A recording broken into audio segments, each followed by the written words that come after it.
Hello and welcome everyone. आज हम बात करने वाले हैं हमारे क्रैश कोर्स की, जी हाँ, परफेक्ट क्रैश कोर्स के फिजिक्स प्लानर की। तो आज अभी मैं आपको ये बताने वाला हूँ कि क्या रहेगा हमारा तरीका, क्या रहेगा हमारा करिकुलम, किस हिसाब से हमारी स्ट्रैटेजी हम बनाएंगे और टॉपिक्स को किन सीक्वेंस में कंप्लीट करने वाले हैं। तो जैसा कि आप होपफुली जानते होंगे और जो बच्चे नहीं जानते उनको थोड़ा सा मैं बता दूं कि अब पिछले कुछ सालों के ट्रेंड को एनालाइज अगर हम करें, स्पेशली हम बात करने वाले हैं यहाँ पे जेई मेंस की और बोर्ड्स की। लेकिन हाँ, क्योंकि इस बात फिजिक्स के सब्जेक्ट की हो रही है तो इसीलिए नीट एस्पिरेंट्स को भी बहुत ज़्यादा हताश होने की ज़रूरत नहीं है, आपको बिल्कुल खुश होने की ज़रूरत है इनफैक्ट। क्योंकि अगर आप चाहें, आपको किसी एक पर्टिकुलर टॉपिक में कोई बहुत ज़्यादा समस्या सी लग रही हो और अगर आप उसे कोर जेई मेंस या बोर्ड, क्योंकि हम इसमें कवर कर रहे हैं, तो उस अंदाज में भी आप कंप्लीट करने की कोशिश करोगे तो आई एम श्योर आप नीट में भी आने वाले सभी सवालों को बहुत ईजिली डील कर पाओगे। ठीक है। सो पिछले कुछ सालों के अगर हम ट्रेंड के बारे में बात करें तो हम ये कह सकते हैं कि कहीं ना कहीं हमारा 12th वाला जो ट्रैक है, 12th क्लास का जो भी पोर्शन है, उससे रिलेटेड सवाल जो हैं वो ज़्यादा देखने को मिले हैं इन कंपैरिजन टू हमारा जो 11th वाला ट्रैक है। लेकिन हाँ, कहीं ना कहीं वो 11th वाला पार्ट जो है वो एक नींव की तरह काम करता है। As far as physics is concern तो 11th वाले ट्रैक में ही हम वेक्टर्स के बारे में पढ़ते हैं, जो फिजिक्स को पढ़ने के लिए बेसिक मैथ्स रिक्वायर्ड होती है, उनके बारे में बात करते हैं। फिजिक्स की बात करें तो फोर्स लगाने से लेके कंजर्वेशन ऑफ एनर्जी तक जो भी सारी बेसिक चीज़ें हैं वो कहीं ना कहीं आप हमारे 11th वाले ट्रैक में ही अच्छे से सीखते हो, है ना।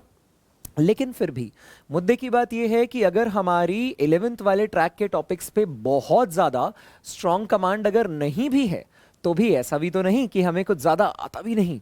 हमें कुछ तो सब चीज़ों में आता है और उन्हीं को ब्रशअप करते हुए हम पहले यहाँ पर फिजिक्स प्लानर जो मैं आपको देने वाला हूँ उसमें मैं आपको दिखाऊंगा कि पहले हम यहाँ पर हमारे 12th के ट्रैक को डील करने वाले हैं और उसके कारण है मेजरली दो। पहला कारण ये है कि भाई हम इसमें बोर्ड के लिए भी चीज़ों को बहुत बेहतरीन तरीके से प्रिपेयर करने वाले हैं और दूसरा कारण ये है कि 12th के पोर्शन से ज़्यादा सवाल आएंगे, इस बात की संभावना ज़्यादा है और 12th के ट्रैक में हम स्कोर भी ज़्यादा कर पाएंगे, इस बात की भी संभावना ज़्यादा ही है, क्योंकि अभी टॉपिक्स फ्रेश है ना। तो बोर्ड पॉइंट ऑफ व्यू से भी ये इंपॉर्टेंट रहेगा और जेई पॉइंट ऑफ व्यू से भी ये इंपॉर्टेंट रहेगा। तो इसीलिए क्योंकि ये बोर्ड को साथ लेकर चलने वाला एक परफेक्ट क्रैश कोर्स है, इसीलिए अगर आप नीट एस्पिरेंट भी हैं तो भी आपको ये देखना ज़रूर चाहिए, काफ़ी ज़्यादा बेनिफिशियल रहेगा यार। ठीक है, तो चलिए बात कर लेते हैं अब सीक्वेंस की, किस किस तरीके से हम शुरू करेंगे।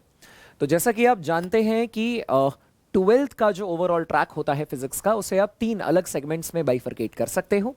पहली बुक जो कि पूरा का पूरा इलेक्ट्रोमैग्नेटिज्म पर बेस्ड है और दूसरी बुक में हमारा ऑप्टिक्स और मॉडर्न फिजिक्स वाला पार्ट है, जिसमें से सबसे ज़्यादा मॉडर्न फिजिक्स से सवाल आते हैं और सबसे ज़्यादा इजी भी मॉडर्न फिजिक्स से ही आते हैं। तो पहले हम अपनी हर मुलाकात में स्कोर को और प्रॉब्लम्स को बैक करने की कोशिश करेंगे कि भाई आज मिले हैं, आज थोड़े नंबर ऑफ आवर्स डिपोट किए हैं, फिजिक्स की पढ़ाई की है, तो कम से कम एक क्वेश्चन तो आज की क्लास पर बेस्ड आना ही चाहिए और एग्जाम में वो क्वेश्चन हमसे बनना भी चाहिए, है ना। सो फर्स्ट ऑफ ऑल, कल से ही हम हमारी शुरुआत करने वाले हैं हमारी पहली unit dual nature of matter and radiation की। यूं तो इस परफेक्ट क्रैश कोर्स में हमने बोर्ड की प्रिपरेशन को और 45 डेज के क्रैश प्लानर को टारगेट करने की कोशिश की है।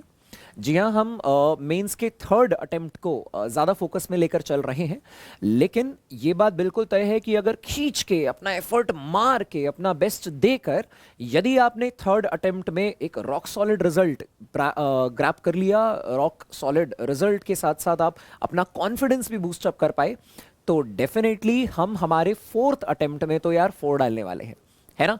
और अगर स्पेसिफिक सब्जेक्ट्स के भी बारे में बात करें तो फिजिक्स को फील करने के साथ साथ अपने कॉन्फिडेंस को बूस्ट अप करेंगे पॉजिटिवली, अपनी सभी स्किल्स को स्ट्रॉन्ग करेंगे। और जैसा कि बच्चे हमेशा से कहते हैं कि एक लेयर ऑफ प्रिपरेशन के बाद ऐसा लगने लगता है कि एज इफ क्वेश्चन पेपर भी हम ही ने डिज़ाइन किया हो।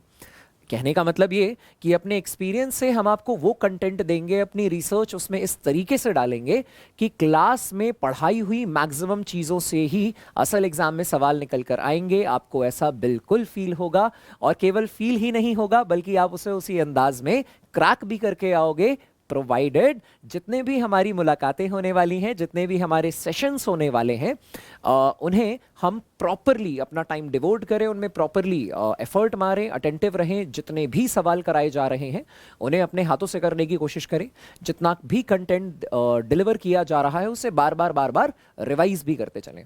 ऑलराइट, और आप सभी लोगों की रिक्वेस्ट पे मैंने शुरुआत भी मॉडर्न फिजिक्स के ट्रैक से की है, ताकि एक जो टॉपिक है जो अक्सर आप लोगों को परेशान किया करता है ना, और आप में से मैक्सिमम लोगों ने मुझे रिक्वेस्ट की है इस टॉपिक के लिए, सेमीकंडक्टर्स भी बहुत जल्दी हमारी गाड़ी यहाँ तक पहुँचे, ठीक है, तो इसका भी वन शॉट आपको ज़रूर मिलेगा।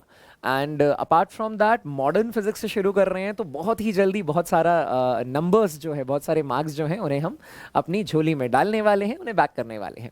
ऑलराइट, सो इस तरीके से हम आगे चलेंगे। तो हमारी जो पहली मुलाकात होगी उसमें हम बात करेंगे dual nature of matter and radiation की। आई एम श्योर काफ़ी कुछ आप ऑलरेडी पढ़ भी चुके होंगे, मगर काफ़ी कुछ हम भी आपको सिखाने वाले हैं। प्रॉब्लम सॉल्विंग सेशन के लिए जैसा कि आप भी जैसा कि आपकी भी डिमांड रहती है हमेशा, और मेरा भी ओपिनियन यही है कि हम लाइव सेशंस में मिला करेंगे, है ना, सो दैट आप अपने सवाल बिल्कुल खुल के पूछ पाएँ और मैं आपको उसके लिए उसके कॉरेस्पॉन्डिंग गाइड भी कर पाऊँ, ठीक है। तो बहुत मज़ा आने वाला है यार। तो dual nature of matter and radiation के साथ हमारी मुलाकात होने वाली है। छोटा सा चैप्टर है, 2-3 ही चीज़ें पूछे जाने वाली हैं, गिने चुने प्रॉब्लम मॉडल्स हैं, वो सभी प्रॉब्लम मॉडल्स हमारी कोशिश रहेगी कि क्लास में ही अच्छे से कंप्लीट कर लें, ठीक है। उसके बाद हम बात करेंगे एटॉमिक फिजिक्स की। एटॉमिक फिजिक्स में ही एक और पार्ट पिक्चर में आ जाता है जिसे हम एक्स रेज के बारे में, एक्स रेज के नाम पे पढ़ते हैं, है ना, और इसकी ब्रीफिंग हम देखेंगे। एक्स रेज के बारे में कुछ छोटी छोटी चीज़ें जो हैं उसके बारे में बात करेंगे। फिर न्यूक्लियर फिजिक्स में हमारा रेडियो एक्टिविटी भी आ जाता है। न्यूक्लियर फिजिक्स में रेडियो एक्टिविटी भी का भी टॉपिक आ जाता है, इंक्लूड्स द रेडियो एक्टिविटी, ठीक है। और रेडियो एक्टिविटी कहीं ना कहीं केमिस्ट्री की भाषा में कहे तो फर्स्ट ऑर्डर केमिकल काइनेटिक्स पर बेस्ड है, तो वहाँ आपका केमिस्ट्री में केमिकल काइनेटिक्स कवर होगा और यहाँ हम उसके आधार पर रेडियो एक्टिविटी को भी समझेंगे। फिजिक्स और केमिस्ट्री में कुछ पोर्शन तो यार एटम्स, न्यूक्लियाई, रेडियो एक्टिविटी, सारी कुछ पोर्शन जो होते हैं वो कॉमन होते हैं, यहाँ तक कि स्टेट्स ऑफ मैटर केमिस्ट्री का, kinetic theory of gases physics का, थर्मोडायनामिक्स केमिस्ट्री का और थर्मोडायनामिक्स फिजिक्स का, इनमें भी काफ़ी सिमिलैरिटीज़ हैं। जी हाँ, ऑब्वियस डिफरेंसेस तो हैं ही, उनके बारे में बात भी करेंगे, लेकिन काफ़ी ज़्यादा सिमिलैरिटी होने का एडवांटेज मालूम क्या है कि एक सब्जेक्ट में बहुत शिद्दत से पढ़ लो और दोनों ही सब्जेक्ट्स में स्कोर करके आओ, और ऐसा होता है, ठीक है। उसके बाद हम शुरू करेंगे इलेक्ट्रोमैग्नेटिज्म के साथ, जिसमें इलेक्ट्रोस्टैटिक्स हमारी एक ठीक ठाक बड़ी यूनिट है। कैपेसिटर्स एंड कैपेसिटेंस को हम सेपरेटली डील करेंगे, क्योंकि इसी में हम चार्जिंग डिस्चार्जिंग कैपेसिटर्स के बारे में बात करेंगे, यानी हम आरसी सर्किट्स, और हम ये भी देखेंगे कि केवीएल में कैसे लगाया जाता है कैपेसिटर्स में, केवीएल इन कैपेसिटर्स। कैपेसिटर्स के टॉपिक में, इंडक्टर में, इन सभी में केवीएल लगाना भी हम सीखेंगे, जो मेजरली करंट इलेक्ट्रिसिटी का पार्ट होता है, केसीएल केवीएल, है ना। और करंट इलेक्ट्रिसिटी जब हम पढ़ रहे होंगे तो साथ में हम डिवाइसेस भी पढ़ रहे होंगे यार। डिवाइसेस में भी सवाल आते हैं। डिवाइसेस में क्या क्या है? मीटर ब्रिज है, पोटेंशियोमीटर है, एमीटर है, गैल्वेनोमीटर है, वोल्ट मीटर है, ये सारी ही चीज़ें तो है ना। अपार्ट फ्रॉम दैट फिर मैग्नेटिक्स है, मैग्नेटिज्म एंड मैटर है। मैग्नेटिज्म एंड मैटर आप जानते हैं, थियोरेटिकल चैप्टर है जिसमें elements of earth's magnetism, bar magnet और उसकी प्रॉपर्टीज, बिहेवियर ऑफ सब्सटेंसेस, ये सारी ही तो चीज़ें आ जाती है। और क्लास में जितना कराया जाएगा, कंटेंट तुमको जितना दिया जाएगा, बस उसी पे नज़र डाल के एग्जाम में चले जाना, देखना, सवाल ओरली बन जाएंगे, ठीक है। अपार्ट फ्रॉम दैट फिर हम बात करेंगे सीक्वेंस में ही electromagnetic induction, AC, then EM waves. इसके साथ हमारी फर्स्ट बुक कंप्लीट होगी। सेकंड बुक की मॉडर्न फिजिक्स ऑलरेडी कंप्लीट हो चुकी होगी। और फिर हम बात करेंगे ऑप्टिक्स की भी, जिसमें रे ऑप्टिक्स और वेव ऑप्टिक्स और ऑप्टिकल इंस्ट्रूमेंट और एक्सपेरिमेंटल फिजिक्स को मैंने अलग से डाला है। इस एक्सपेरिमेंटल फिजिक्स के बारे में अगर आप बात करें तो इसमें डिस्प्लेसमेंट मेथड भी आ जाता है। डिस्प्लेसमेंट मेथड है ना, ऑप्टिकल बेंच वाला एक्सपेरिमेंट। इस पे यार जेई में एक एक्सपेरिमेंटल फिजिक्स का सेक्शन अलग होता है, जेई कहें या नीट, दोनों में ही फिजिक्स के लिए एक्सपेरिमेंटल फिजिक्स का सेक्शन अलग होता है, जिसमें मीटर ब्रिज हो या पोटेंशियोमीटर, रेजोनेंस ट्यूब एक्सपेरिमेंट हो या सेरेल्स एक्सपेरिमेंट, कैवेंडिश एक्सपेरिमेंट हो या कोई और छोटा मोटा एक्सपेरिमेंट, इनसे ऑर्गन पाइप्स के बारे में बेशक आप बात कर रहे हो, सोनोमीटर के बारे में बात कर रहे हो, वर्नियर कैलिपर, स्क्रू गॉज के बारे में बात कर रहे हो, ऑप्टिकल बेंच वाले एक्सपेरिमेंट्स के बारे में बात कर रहे हो, ये सारी चीज़ें जो है एक्सपेरिमेंटल फिजिक्स में ही कंसिडर की जाती हैं। इसका भी अपने आप में में एक इंडिपेंडेंट ठीक ठाक सा वेटेज एग्जाम में रहता है। तो देखिए ऑप्टिक्स में ऑप्टिकल इंस्ट्रूमेंट के साथ साथ हमने डिस्प्लेसमेंट मेथड को और न्यूटन्स फॉर्मूला को कवर करने के लिए भी एक सेक्शन रखा है, ठीक है। उसके बाद हम वेव ऑप्टिक्स पढ़ चुके होंगे, तो वेव्स के बारे में ठीक ठाक सी जानकारी होगी क्योंकि पहले ईएम वेव्स भी पढ़ चुके हैं, फिर वेव ऑप्टिक्स भी पढ़ चुके होंगे और इंटरफेरेंस के बारे में जानते होंगे, डिफ्रैक्शन के बारे में जानते होंगे, पोलराइजेशन के बारे में जानते होंगे और फिर बात करेंगे किसके बारे में, स्टैंडिंग वेव्स के बारे में, बीट्स के बारे में, डॉपलर इफेक्ट एंड साउंड्स के बारे में। तो इसीलिए हमने बिल्कुल अगला यूनिट जो लिया है वो साउंड वेव्स लिया है, ऑलराइट। और जिस तरीके से 12th क्लास के एंड में आने वाले टॉपिक यानी मॉडर्न फिजिक्स वाले टॉपिक जो हैं, बाकी की पूरी फिजिक्स एक तरफ और ये वाले टॉपिक्स एक तरफ, ठीक इसी तरीके से 11th क्लास में भी हीट एंड थर्मोडायनामिक्स और वेव्स एंड ऑसिलेशन का वेटेज एक तरफ, ये इनके इजी क्वेश्चंस आने वाली बात भी एक तरफ और बाकी की फिजिक्स एक तरफ। रोटेशनल मोशन से अच्छे क्वेश्चन आते हैं और बड़ा टाइम भी लगता है उन्हें करने में, वेटेज भी कम होती है कंपैरेटिवली, मगर क्वेश्चंस भी टफ होते हैं। वहीं दूसरी ओर modern physics, waves and oscillations, heat and thermodynamics, इनमें क्वेश्चंस भी ज्यादा आते हैं, इजी भी होते हैं और खटाखट प्रिसाइसली कम टाइम में ये हो भी जाएंगे, ठीक है। तो इनके बारे में वैसे बात करेंगे। फिर ऑसिलेशंस या simple harmonic motion, this is one of my favourite topics, ठीक है, काफी इंटरेस्टिंगली हम इसे पढ़ने वाले हैं। देन हम हीट एंड थर्मोडायनामिक्स की तरफ रुख करेंगे क्योंकि वेव्स एंड ऑसिलेशन कंप्लीट हो चुका होगा and we will be doing thermal expansion and thermometry in one sitting. उसके बाद हम बात करेंगे कैलोरीमेट्री की। कैलोरीमेट्री के बाद हमने हीट ट्रांसफर को भी फिर बाइफरकेट किया है, कंडक्शन और कन्वेक्शन को एक तरफ, ऑल्दो कन्वेक्शन का मैथमेटिकल एनालिसिस रिक्वायर्ड नहीं है, no mathematics required, no mathematical analysis required, इसमें मैथमेटिकल एनालिसिस इसका नहीं है, ठीक है। रेडिएशन के बारे में बहुत ज़्यादा इंपॉर्टेंट बातें होती है जिसमें हमें पता है कि न्यूटन्स लॉ ऑफ कूलिंग भी पढ़ना है, conduction is quite similar to current electricity, जैसे वहाँ पोटेंशियल डिफरेंस होता था यहाँ टेम्परेचर डिफरेंस है, जैसे वहाँ पे चार्ज फ्लो करता था यहाँ हीट फ्लो करता है, वहाँ भी व्हीटस्टोन ब्रिज होता था यहाँ भी व्हीटस्टोन ब्रिज होता है, वहाँ भी क्वेश्चंस को सर्किट्स को ओरली सॉल्व करना सीखेंगे और यहाँ पे भी नेटवर्क्स को सर्किट्स को ओरली ही सॉल्व करना सीखेंगे, ऑलराइट। Apart from that, फिर हम पढ़ेंगे kinetic theory of gases which is quite similar to the topic states of matter which we are going to study in chemistry, ठीक है। थर्मोडायनामिक्स फिजिक्स का और केमिस्ट्री का काफ़ी सिमिलर है, साइन कन्वेंशन में डिफरेंस है, थोड़ा बहुत माइनर डिफरेंस है, वहाँ थर्मोकेमिस्ट्री आप एक्स्ट्रा पढ़ते हो, यहाँ पर आप heat engine, refrigerator, Carnot cycle, ये सारी चीज़ें जो है थोड़ी सी एक्स्ट्रा कवर करते हैं। फिर हम बात करेंगे 11th के ट्रैक के फर्स्ट पार्ट की, यानी हम हमारी बेसिक फिजिक्स में पूछे जाने वाली ट्रिकी प्रॉब्लम्स पे ज्यादा फोकस करेंगे, जैसे मैं आपको वेक्टर्स भी पढ़ाने वाला हूं, ठीक है, उस पर वे सवाल भी बताने वाले हैं। फिर motion in a straight line के बारे में बात करेंगे और इसमें स्पेसिफिकली हमारा जो मेन कंसर्न रहेगा वो कैलकुलस बेस्ड प्रॉब्लम्स भी रहेगा और उसके लिए मैंने आपको ऑलरेडी एक one shot video for basic maths provide की हुई है ना, डिफरेंशिएशन इंटीग्रेशन, उससे सीख के मैं साथ में आपको प्री रिक्विजिट्स भी बताता चलूंगा। मैं आपको बताऊंगा एक दिन पहले ही कल की मुलाकात से पहले आपको क्या टारगेट कंप्लीट करके रखना है, ठीक है। जितने भी सप्लीमेंट मटेरियल्स की रिक्वायरमेंट पड़ेगी या कहाँ से सवाल बनाने हैं, किस किस तरीके के सवाल करने हैं, किन किन टॉपिक्स पे ज़्यादा फोकस करना है और किन गिने चुने टॉपिक्स को आप इग्नोर कर सकते हो, ये सारे के सारे सवालों के जवाब जो हैं वो आपको बखूबी दिए जाएंगे, समय रहते दिए जाएंगे और आप भी अगर बहुत तरीके से इस गाइडेंस को फॉलो करेंगे तो डेफिनेटली आप बहुत अच्छी रैंक के साथ एक बहुत अच्छा कॉलेज हासिल कर पाएंगे, ठीक है। सो कैलकुलस बेस्ड प्रॉब्लम्स आप यहां पर बात करने वाले हैं यार, ठीक है। Apart from that motion in a plane में हम प्रोजेक्टाइल मोशन के बारे में बेसिकली बात करेंगे। न्यूटन्स लॉज ऑफ मोशन में हम फोर्सेस को बैलेंस करना, फ्री बॉडी डायग्राम, थोड़ा बहुत डायनामिक्स ऑफ सर्कुलर मोशन, कुछ चीज़ें, normal reaction, tension, spring force, इन सब चीज़ों के बारे में बात करेंगे। फ्रिक्शन को मैंने अलग से भी डील किया है, काफ़ी इंपॉर्टेंट टॉपिक है फ्रिक्शन, है ना, और बहुत सारे मिसकंसेप्शंस होते हैं फ्रिक्शन को लेकर, तो ये काफ़ी इंटरेस्टिंग लेक्चर होने वाला है हमारा, ठीक है। इसमें काफ़ी इंपॉर्टेंट बातों पे जिक्र किया जाएगा।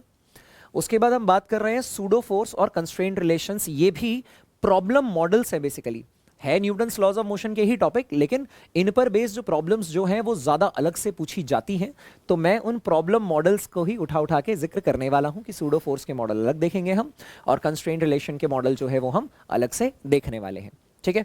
वर्क एनर्जी एंड पावर के बारे में अगर हम बात करें तो ये चैप्टर अपने आप में छोटा सा है या यूं कहें बहुत बड़ा सा है, क्योंकि चैप्टर में पढ़ने वाली चीजें कम हैं, कंजर्वेशन ऑफ एनर्जी पर बेस्ड सारी चीजें हो जाती हैं, पावर के बारे में कुछ कुछ बातें सीखने वाली है, लेकिन इन पर बेस्ड भी जो प्रॉब्लम मॉडल्स हैं या इनका जो एप्लीकेशन है वो बहुत बेहतरीन तरीके से काफी अच्छे खासे वेटेज में और सर्टेनली यानी निश्चित रूप से एग्जाम में मिलता ही मिलता है। For example spring mass system, vertical circular motion का भी एक वर्टिकल सर्कुलर मोशन वाला पार्ट, ये दोनों चीजें जो है ये काफी अच्छे मॉडल्स और सर्टेन मॉडल्स हैं कि इनसे सवाल मतलब पेपर बनता है तो इनके सवाल पेपर में डालकर ही बनता है। मतलब पेपर ऐसा डिजाइन ही नहीं हो सकता जिसमें आपको स्प्रिंग देखने को ना मिले, स्प्रिंग मास सिस्टम ना मिले। ठीक इसी तरीके से वर्टिकल सर्कुलर मोशन या सर्कुलर मोशन के बिना तो पेपर डिजाइन होना ही नहीं है। तो इसीलिए शॉर्ट शॉर्ट सवाल हैं और इन्हें शॉर्ट शॉर्ट तरीके से कंप्लीट भी करना है। बीच में जाने अनजाने अगर आप कोई लूप से बाहर चले जाता है, आप में से कोई अगर आप कोई टॉपिक मिस कर जाते हैं, बैकलॉग की रिक्वायरमेंट पड़ती है, तो मेरी बात ध्यान से सुनना और ध्यान रखना इस बात को।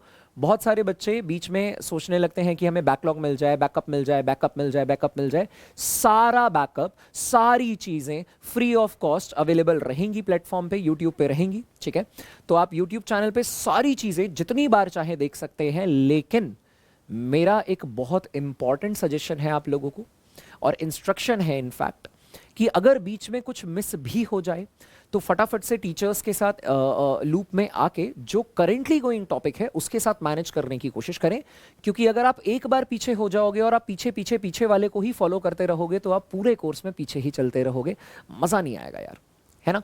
इनफैक्ट इससे बढ़िया बात क्या है कि आप सारी चीज़ों को लूप में फिर से लाकर आगे चलने की कोशिश करें और जब आपको बीच में 1 दिन की छुट्टी मिले, 2 दिन की छुट्टी मिल जाए तो आप क्या करेंगे, या 1-2 दिन थोड़ा सा कम सो के लाइक ज़्यादा एफर्ट मारेंगे यार, ज़्यादा अच्छे से पढ़ाई करेंगे, बाकी चीज़ों से पर्सनल टाइम में से टाइम चुराएंगे, निकालेंगे और ज़्यादा अच्छे तरीके से हम काम करेंगे। ठीक है, so we'll be focusing more on completing the backlogs out of our personal time rather than compromising with the currently going lectures। इस बात को ध्यान में रखिएगा।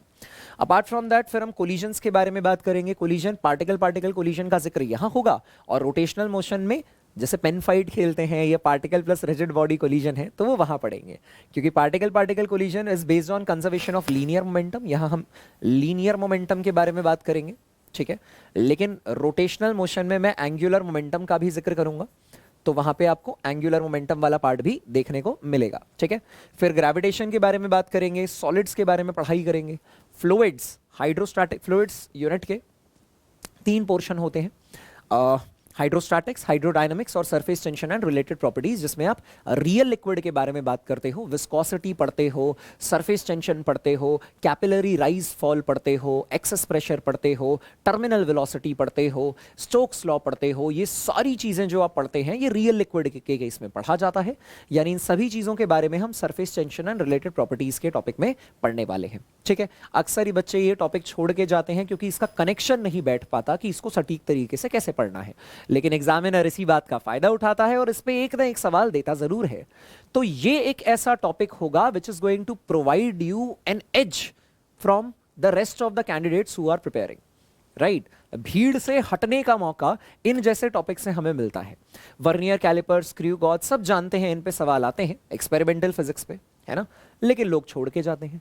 सब जानते हैं एरर एनालिसिस या यूनिट्स एंड मेजरमेंट में से सवाल आने की संभावना बहुत ज़्यादा है, लेकिन ओवर कॉन्फिडेंट होकर जाते हैं कि सवाल आएगा तो बना ही देंगे। इससे बढ़िया है ना कि उनके भी कुछ प्रॉब्लम मॉडल्स देख ही लिए जाएं, उन गलतियों से वाकिफ हो जाएं जो गलतियां अक्सर एग्जामिनेशन हॉल में बैठे बैठे हो जाती है। अगर जानते होंगे कि क्या गलती होती है तो हम वो गलती ऑब्वियस सी बात है नहीं करके आएंगे।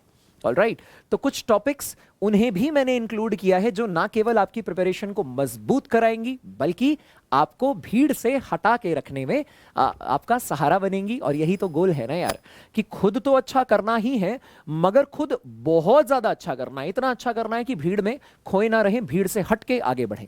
भीड़ से हट के आगे बढ़े तभी हम अच्छा रिजल्ट भी ला पाएंगे, तभी हम अच्छे कॉलेज में भी जा पाएंगे। और अगर वही करते रहे जो आज तक करते आए हैं तो वही मिलता रहेगा जो आज तक मिलता आया है। अगर वही करते रहे जो बाकी सब करते जा रहे हैं तो वही मिलता रहेगा जो बाकी सबको भी मिलता जा रहा है। बड़ी ऑब्वियस सी बात है। तो यदि आप कुछ भीड़ से हटकर चाहते हैं, यदि आप कुछ ऐसा चाहते हैं जो आज तक लाइफ में नहीं मिला, तो हमें इस बार कुछ हटके करना पड़ेगा जो आज तक लाइफ में नहीं किया। जैसी मेहनत आज तक नहीं की वैसी करो, जितना आज तक खुद को नहीं तोड़ा उतना तोड़ो, जितना खुद को ब्रशअप करोगे, जितना खुद को तोड़ोगे मेहनत में, जितना खुद को घिसोगे, चमक भी उतनी ही ज्यादा ही निकल कर आएगी, उतना ही ज्यादा निखार आएगा, उतने ही ज्यादा कॉन्सेप्ट्स बिल्ड होंगे। And trust me on this, यही टाइम है जब आप अपने इंटेलेक्ट को इंप्रूव कर सकते हो, अपनी लाइफ में खुद को ग्रूम कर सकते हो। ये इससे ज़्यादा ग्रूमिंग आपको आगे के स्टेजेस में रिलेटिवली कमी मिलती है यार, इतनी नहीं मिल पाती। हमने भी जब सबसे ज़्यादा सीखा तो वो हमारा 11th-12th वाला लर्निंग फेज ही था, है ना। उसी टाइम पे सबसे ज़्यादा सीख सकते हैं, क्योंकि वहाँ पे हमारे पास बहुत अच्छे टीचर्स होते हैं, बहुत सारे लोग होते हैं जो हमें सही रास्ता दिखा रहे होते हैं, हमें गिरने नहीं देते, हमें रुकने नहीं देते, हमें थकने नहीं देते, हमारा हाथ पकड़ के हमें हमेशा सही रास्ते पे चलने की मोटिवेशन देते हैं। एंड आई एम श्योर आप भी ऐसे बहुत सारे लोगों से घिरे हुए हैं, आपके माता पिता, आपके टीचर्स, आपके बारे में, आपके शुभचिंतक, आपके बारे में अच्छा सोचने और बोलने वाले आपके सारे दोस्त, है ना। और हम भी तो हैं ही, तो इसीलिए रुकना नहीं है, थकना नहीं है और कॉन्स्टेंटली मेहनत करते जानी है, इस उम्मीद और इस विश्वास के साथ इनफैक्ट कि हम इस अटेम्प्ट में बहुत अच्छी परफॉर्मेंस देने वाले हैं। Alright, so all the best.